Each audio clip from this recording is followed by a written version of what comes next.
Assalamualaikum warahmatullahi wabarakatuh. Bertemu lagi dengan saya, Miranti Handayani, dalam perkuliahan akuntansi dasar. Kali ini kita akan membahas mengenai akuntansi di perusahaan jasa. Materi hari ini terkait dengan ayat jurnal penyesuaian. Jadi ayat jurnal itu adalah ayat jurnal yang dibuat untuk menyesuaikan saldo-saldo rekening yang ada di neraca saldo menjadi saldo yang sebenarnya sampai dengan akhir periode akuntansi. Tujuannya adalah untuk mengoreksi perkiraan-perkiraan yang ada sehingga mencerminkan keadaan aktiva, utang, modal, pendapatan, dan biaya yang sebenarnya. Pada umumnya, ayat jurnal penyesuaian itu dibagi atas dua transaksi. Yang pertama, apabila keadaan di mana suatu transaksi sudah terjadi, tetapi informasi tersebut belum dicatat dalam perkiraan yang bersangkutan. Yang kedua, apabila transaksi yang sudah dicatat dalam perkiraan yang bersangkutan, tetapi saldo perkiraan masih harus disesuaikan agar dapat disajikan dalam jumlah yang benar. Kalau tadi secara umum, ini secara akunnya, ayat jurnal penyesuaian dilakukan atas 6 akun ini. Yang pertama adalah biaya dibayar di muka, yang kedua pendapatan diterima di muka, yang ketiga biaya yang masih harus dibayar, yang keempat penyusutan aktiva tetap, yang kelima kerugian piutang, dan yang terakhir tentang biaya pemakaian perlengkapan. Ada dua cara yang bisa digunakan dalam menghitung untuk ayat jurnal penyesuaian akun biaya dibayar di muka dan pendapatan diterima di muka. Kalau biaya di muka dapat dua cara. Yang pertama dicatat sebagai persekot biaya atau pendekatan neraca. Kemudian yang kedua itu dicatat sebagai biaya atau pendekatan laba rugi. Kalau di pendapatan diterima di muka, dibagi dua juga, yaitu caranya diakui sebagai utang atau diakui sebagai pendapatan. Lanjut saja. Ini contohnya untuk yang pertama, akun biaya di muka. Biaya dibayar di muka. Contohnya ini, membayar premi asuransi sebesar 1,2 juta untuk periode 2 Februari 2011 sampai dengan 2 Februari 2012. Berarti ini 1 tahun ya, atau sama dengan 12 bulan. Ada dua metode kan tadi dalam hitung untuk biaya dibayar di muka. Ada dua cara. Mau pilih salah satu, nggak apa-apa. Yang itu sudah jelas benar ya. Salah satu aja, tidak perlu dua-duanya dikerjakan. Pada saat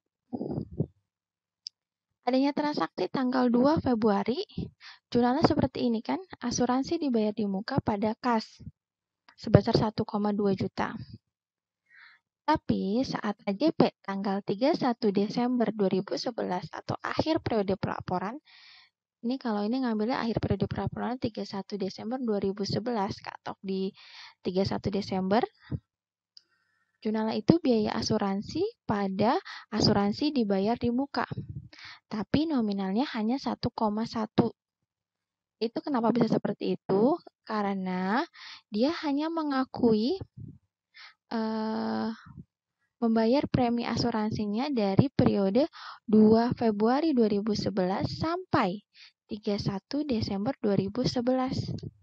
Demikian cara menghitungnya, dari 2 Februari 2011 sampai 31 Desember 2011 itu adalah 11 bulan.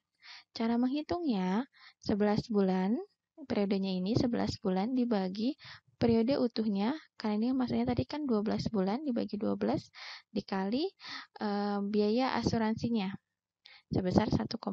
Maka hasilnya yang hanya bisa dipakai sebagai biaya asuransi menurut cara persekot biaya atau pendekatan neraca hanya 1,1 juta karena hitungannya dari 2 Februari sampai 31 Desember. Ini sama. Untuk cara yang kedua, tadi kan jurnal saat terjadi transaksi 2 Februari itu sama ya, biaya asuransi pada kas 1,2. Nah, yang membedakan di sini tadi cara catat sebagai biaya. yaitu asuransi dibayar di muka pada biaya asuransi sebesar 100.000. Kenapa 100.000? Karena dia hanya menghitung dari 1 Januari 2012 sampai 2 Februari 2012, itu kan 1 bulan hitungannya. Maka cara menghitungnya 1 dibagi bulan penuh periodenya asuransi tersebut dikali 1,2. Tadi pertama kali premi dibayarkan. Hasilnya adalah 100.000. Dan demikian jurnal AJP-nya. Asuransi dibayar di muka pada biaya asuransi. Kemudian ada akun pendapatan diterima di muka. Menerima pendapatan sewa untuk 2 tahun. 2 tahun sama dengan 24 bulan, ya. 2 kali 12, 24 bulan ya. Sebesar 3 juta. Diterima tanggal 30 Juni 2011. Ada 2 metode tadi kan untuk pendapatan diterima di muka. Metode pertama adalah dicatat sebagai utang pendapatan atau pendekatan neraca. Bagaimana caranya? Ini saat terjadi tanggal 30 Juni ya. Kas pada sewa diterima di muka 3 juta. Dapat sewa kas pada sewa diterima di muka 3 juta. Nah, saat AJP-nya jurnalnya adalah sewa diterima di muka pada pendapatan sewa sebesarnya ini perhitungan dari tanggal 30 Juni 2011 sampai AJP-nya akhir periodenya 31 Desember 2011. Maka ini jurnalnya 30 Juni sampai 31 Desember itu hitungannya 6 bulan ya. Terus cara hitungnya 6 dibagi 12 bulan dikali 2. Karena kan dia 2 tahun. Kemudian dikali dengan nominal pendapatan sewanya sebesar 3 juta rupiah. Maka hasilnya perhitungan tadi 6 per 24 dikali 3 juta adalah 750.000.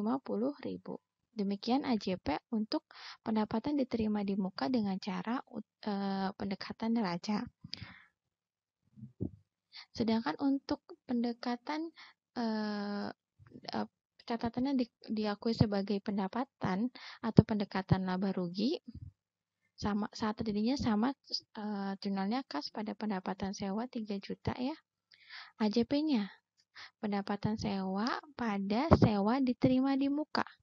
Tapi nominalnya cukup besar yaitu 2.250.000. Kenapa seperti ini? Karena hitungannya adalah setelah akhir cut off tanggal 31 Januari 2012 sampai 30 Juni 2013. Kan tadi kan 2 tahun ya. Masa awal dari Juni, 30 Juni. Jadi kan masa belinya pertama kali 30 Juni. Maksudnya pendapatan sewanya 30 Juni. Maka 2 tahun kemudian itu 30 Juni 2013.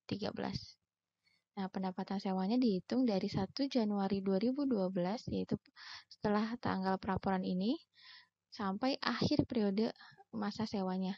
Itu 18 bulan. Maka cara menghitungnya adalah 18 dibagi 12 dikali 2 tahun, tadi kan dikali 2, dikali 3 juta. Maka hasilnya adalah 2.250.000.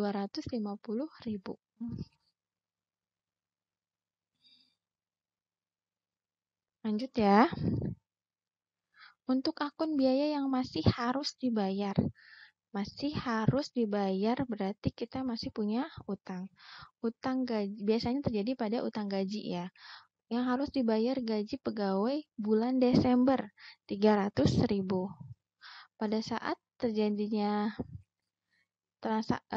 AJP-nya langsung AJP-nya yaitu biaya gaji pada utang gaji sebesar 300.000 karena ini dianggapnya masih utang ya. Makanya pada utang gaji kreditnya.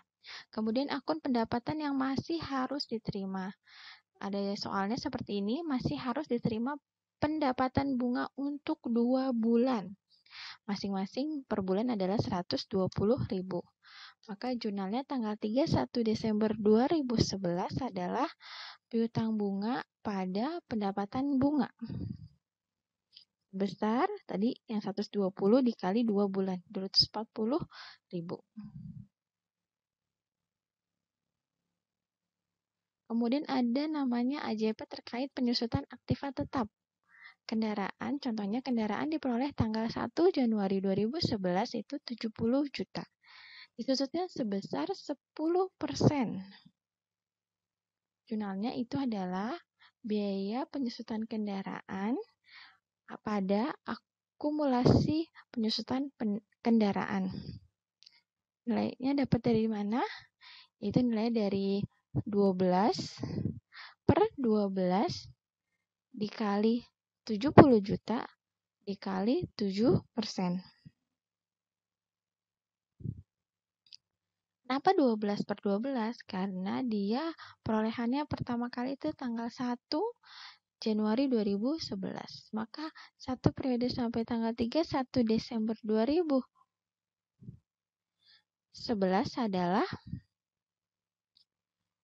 12 bulan. 12 per 12 dikali 70 juta dikali 10%. Hasilnya adalah 7 juta. Kemudian penyesuaian terhadap kerugian piutang. Biasanya satu perusahaan itu punya analisis untuk piutang tak tertagih. Maka soalnya seperti ini, saldo piutang perusahaan adalah 1 juta. Di perkiraan 10% tidak bisa ditagih. Maka AJP-nya adalah kerugian piutang atau bad debt expense pada cadangan kerugian piutang sebesar 100.000 juga. Dapat dari mana nominalnya? Dapatnya dari 1 juta dikali 10%. Tidak usah pakai kali-kalian bulan lagi karena ini cuma satu kali ya piutang tak tertagihnya. Kemudian yang terakhir, biaya pemakaian perlengkapan.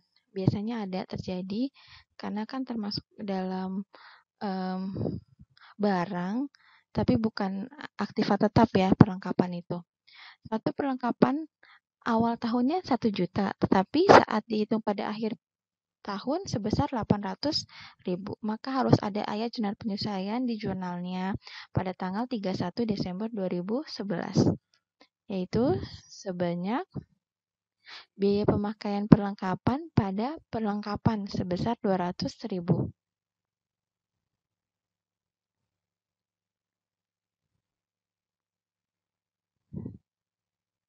Tinggal dikurangi saja 1 juta dikurangi 800.000 agar kita ketemu biaya pemakaian perlengkapannya.